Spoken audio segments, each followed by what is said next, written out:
Hello everyone, আজকে আবার চলে এসেছি নতুন একটা অফিস ডে ব্লগ নিয়ে। আজকে ছিল বৃহস্পতিবার, আর এই উইকে একদিনও অফিস যাওয়া হয়নি।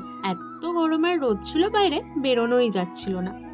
তাই কাল বৃষ্টি হতে ওয়েদারটা একটু ঠান্ডা হয়েছিল, আর তাই আজকে গেলাম অফিসে। বাট আজকেও কিরকম রোদ দেখো, বাইরে যেন তাকানোই যাচ্ছে না। অফিসে পৌঁছেই বসে পড়লাম একটু কাজে। আজকে প্রচুর কাজ ছিল।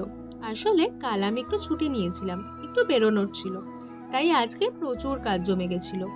আর একদিন ছুটি নিলে পরের দিন মোটামুটি 10-15 মিনিট শুধু মেল চেক করতে করতেই কেটে যায়। তো এখানেও আমি ফার্স্টে একটু মেলগুলো দেখে নিলাম, কালকে কি কাজ ছিল, কি কাজ হয়েছিল, সেই আপডেটগুলো একটু চেক করলাম।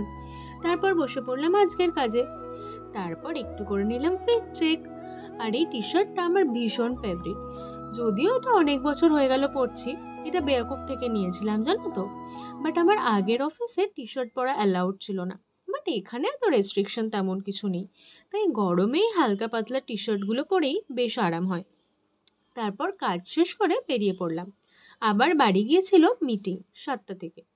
আর এদিকে দেখো কিরকম কালো হয়ে এসছে আকাশটা, যে কোনো সময় বৃষ্টি নামলো বলে। একটু যেন বৃষ্টি না হলে থাকাই যাচ্ছে না, এত গরম পড়েছে। দেখা যাক আজকে বৃষ্টি হয় কিনা। চলো, টাটা। কাল আবার আসছি একটা নতুন ব্লগ নিয়ে।